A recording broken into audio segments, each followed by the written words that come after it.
This segment is called Ask a Psychologist, and the questions come in: why do so many people in our modern society seem to suffer from some form of panic attacks?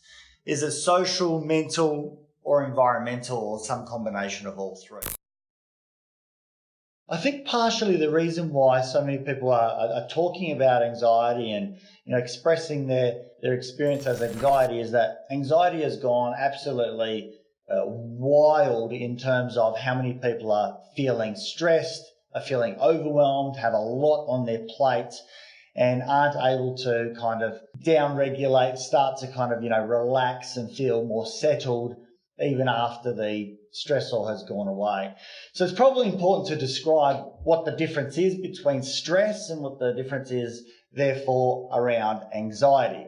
So stress is when a stressor or an event or a situation or a thing even comes around that goes out and creates a level of stress or demand on us. So for example, is if we have a tight deadline at home or at work, we might feel pressured, we're under stress to go out and meet that deadline.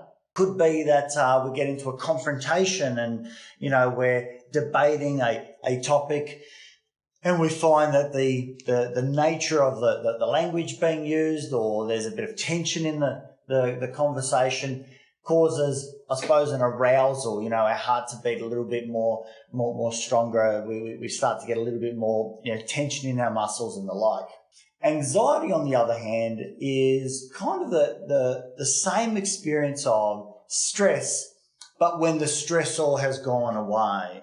So an example might be, we're trying to meet a deadline and at work, and we're working really, really hard, and we're under the pump going as quickly as we can.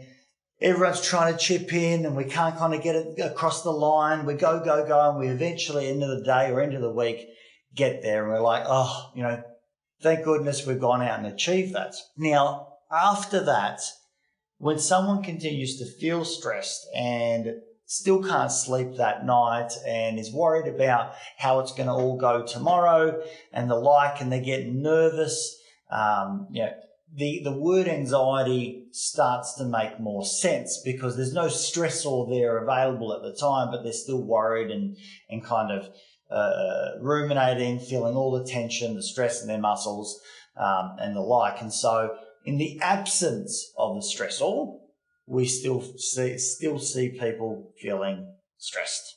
I think we sort of flippantly use anxiety, the word I'm feeling anxious all the time, and in some sense it's become a little bit too clinical in nature, rather than saying I feel a demand, or I feel stressed, or I feel like I'm trying to meet deadlines that are impossible to go out and meet.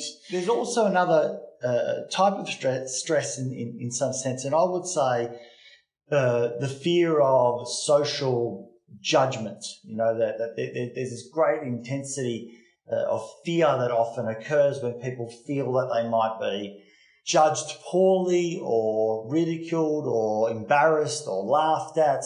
Rejected is probably the big word. So a lot of us in the idea of being rejected feel stressed. I know that for myself, I'm not probably on the introverted scale, very low. I'm certainly not on the extroverted scale, very high, probably somewhere in between. But I do feel very uncomfortable when I'm meeting new people. Now, I could just describe it and say, I feel kind of uncomfortable meeting new people, or I could go out and say I feel stressed. Unfortunately, we also hear people say, I'm feeling anxious. The anxiety might be more well addressed by saying, before I meet the person, I feel anxious because I'm worrying about it.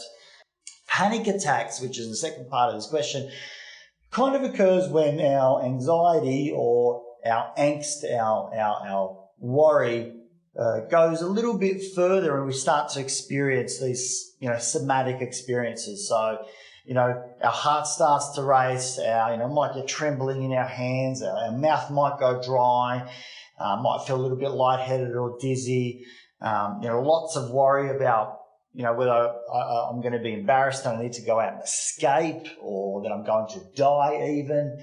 It's a pretty primary fear there. This experience of panic attacks is kind of overwhelming. I could get hot or cold flushes.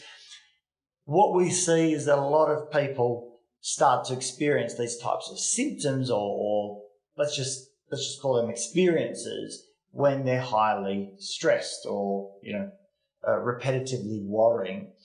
And so the experience of panic attacks is not uncommon. We tend to see this looping mechanism occur where once someone has had a panic attack and they've been overwhelmed with that, they become very, very fearful and scared that it might happen again, fearful that they might do something silly, be embarrassed. The people might see that about them. They could be judged as being weak, not strong enough, and they'll have social repercussions. And so all of a sudden, there's a fear about that occurring again, and it loops around and around and around. Alternatively, it could be that I'm fearful there's something wrong inside my body. I shouldn't be feeling this way. And so, somehow we kind of connect that my heart beating could potentially represent that I'm having a heart attack and I need to go out and do something about that as soon as possible. And so the fear of death is not an uncommon experience either. I think firstly we need to go out and appreciate and understand and recognize, where's this coming from? Where does the stress come from? And, this is what has made me so passionate about psychology. I can't say that it comes from psychology predominantly, because it does come from other spaces like your makeup, your temperament. If we kind of think about neuroticism as being one of the big 5 personality traits, if someone is high on neuroticism, it means that they go and experience negative feelings quite intensely or sensitively, as opposed to someone who's low in the trait neuroticism. And so if someone's going out and they've got this kind of, I suppose in some sense, a sensitivity dial, which is, turned on high, and that's how they experience the world, they might feel negative emotions more frequently, and in turn, therefore, go out and monitor how they're feeling more frequently as well. So high neuroticism would be connected with levels of anxiety much more as well.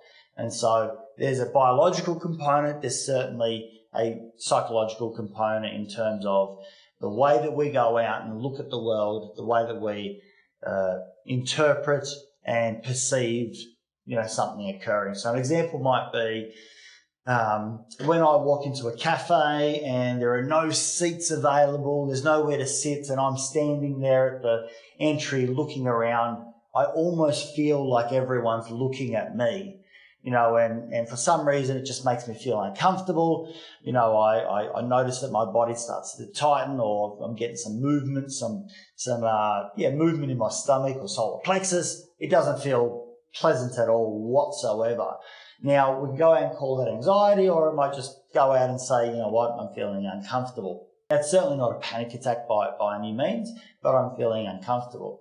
If I were to go out and actually interpret that as being, I'm looking embarrassing, and I then take that on board, and I worry that people can go out and notice my feelings and that I am looking weird, or I buy into this idea that I am looking weird and that everyone is looking at me, I could very easily be rejected from the tribe, and the feeling of being rejected from the tribe is going to feel like I'm going to be vulnerable.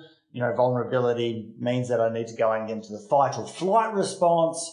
And as you can see, that this circular sort of experience of perception can then go and lead to vulnerability, which leads to the protection, fight or flight space. And this is where I could go out and have a panic attack as well. What can we go out and do is assist and help our friends, our family in psychology we would call it down regulating. We might go out and say normalizing, validating, helping someone kind of calm down in those situations. I think exposure to things that we're scared of does help. Not necessarily to go out and remove the feeling, but more so to go out and give us skills and an ability and a capacity to go out and sit in those feelings without going out and in some sense, turning that dial of sensitivity on greater and greater. So we kind of make room for that and don't have to escape it, which is what we tend to do when we feel very uncomfortable. I think most of my work with clients is with people coming in who are highly stressed and I could quite comfortably say they do have a level of anxiety. Some have got extreme anxiety. Certainly panic attacks is very, very common. And the work around that space is not necessarily to make some sort of systematic changes in their life, which can obviously help immensely, but also help them with how to go out and better sit with those feelings so it doesn't go out and push them around nearly as much. I could talk about this for hours because I'm very passionate about anxiety. It's something that I specialize in. I think is a very, very fascinating space that we can have this incredibly violent experience going on inside us. And I say violent because that's what it feels like, that all of a sudden your heart's racing as though you're doing a 100-meter sprint, you're sweating, you've got a dry mouth and all these kind of things are occurring that feel completely out of your control, and in some sense they are. And how to go out and sit with that more calmly, and in some sense come to accept that as being a part of one's possible experiences. But when we approach it in that way and slow it down, it doesn't tend to knock us about nearly so hard. Yes, our modern society brings about a fair bit of angst, but we can also go out and adapt to that. And most people have found mechanisms in which they can go out and do that and still be very functional and connected with family, friends, their work, their own aspirations and desires. So it's possible, and I think it does require a little bit of attention and work, but I'm fairly confident we can all go out and get there.